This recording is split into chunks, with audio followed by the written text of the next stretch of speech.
Hi, I'm Shalane from TSC Tuition, and today I'll be talking about how you can be sure that you are staying on track for an essay prompt. I'm about to lose childcare for the next 6 weeks, so this will be the last video I make for a little while. So I think what would be really helpful to most of our students at this point in time is if I just talk a little bit about how you can make sure that you're staying on track for an essay prompt. What I'm going to say is basically a repeat of what I've said in a lot of other videos and also what I tell students day to day. And that is that you make sure you're on track when you're doing your planning, and particularly in your brainstorm. When you're doing your brainstorm, right, you've already highlighted the keywords.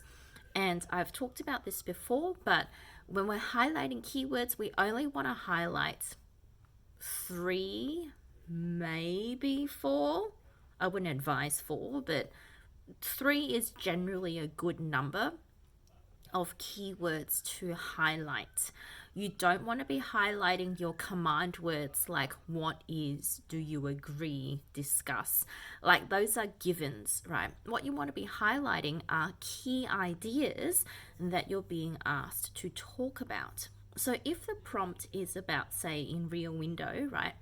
If the prompt is about, voyeurism and something about it being leading to good things, for example, you've got 2 main ideas there, right? You've got voyeurism and then you've got good things, whatever phrasing that may be, beneficial to society, positive outcomes, whatever. We want to connect those 2 ideas of voyeurism with the outcomes, positive outcomes, in your brainstorm. So when you're doing your brainstorm, those key ideas need to be in the middle. And then when you break them up, what you want to make sure again is when you break them up into your sort of, body paragraphs 1, 2, and 3 sorts of organization, you want to connect them to big ideas first. So from the middle of your brainstorm, you're connecting that to big ideas, which then you break down into smaller ideas. So let's say you're doing, and I'm looking at my pile of Year 12 texts here. So let's say you're doing Station 11, for example, and your prompt is something about, art being crucial to survival or more than survival, stuff like that. So in your brain, in the middle of your brainstorm, you have art, survival, more than. Right, those 3 key ideas.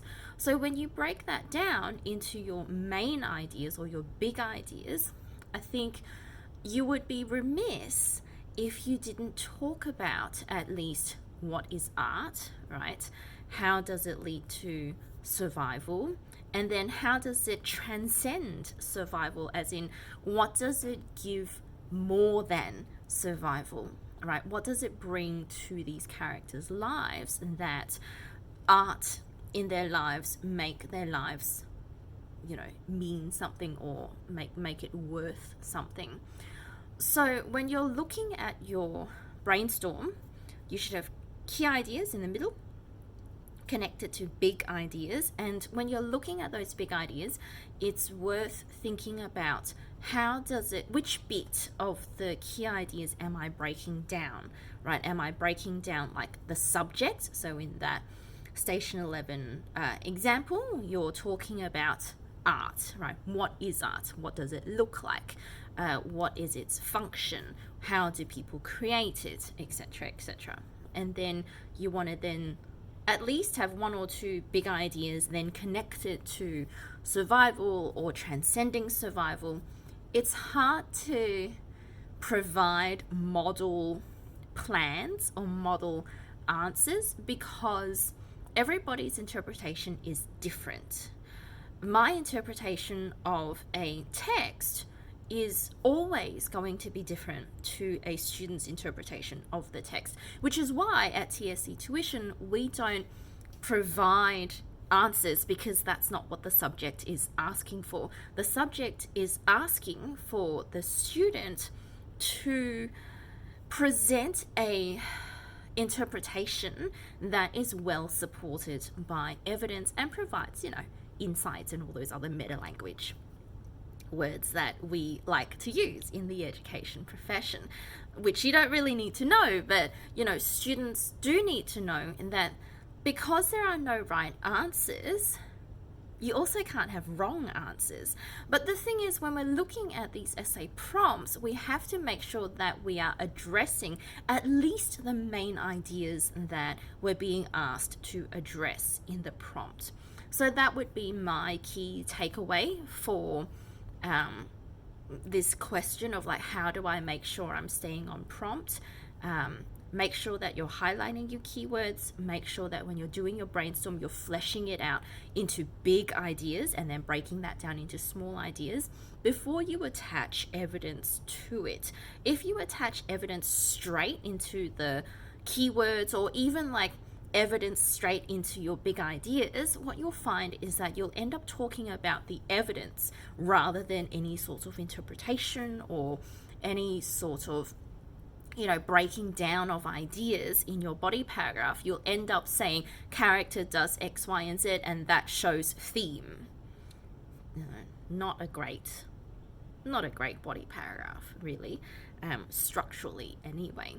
So yes, so that would be my key takeaway. One is make sure you're highlighting enough keywords, not too many, not too few, enough. 3, I would suggest. 3 or 4, something like that. Highlight those keywords, and then make sure that in your brainstorming, in your planning, that you're really breaking it down into big ideas, smaller ideas, and then evidence. This also applies to your comparative. If you're doing your comparative essay, we want to still be breaking it down into big ideas, small ideas, and then attach a text or evidence from a text to that group of big ideas and small ideas. Because again, if you end up just talking about, oh, well, this applies to this text in this way and that applies to that text in that way, you're not really talking about ideas, you're talking about the text. And inevitably what that means is that you're talking about things that happen in the text rather than these common shared themes and ideas that we find in the texts, and that's what the task is asking you to do. So the same advice applies regardless of whether you're doing a text or a comparative. You still want to be highlighting 3 keywords, 3 or 4, and then breaking that down into big ideas, small ideas, and then attach evidence. So I hope that was helpful. As always, like and subscribe to all of our social media to get our latest tips and tricks to achieving your best in your English subject. And as always, if you'd like to get someone to come work with you one-to-one, at the moment we're only doing online because of the pandemic, please contact us and we can organize an assessment and get someone ASAP out to help you. Thanks for watching.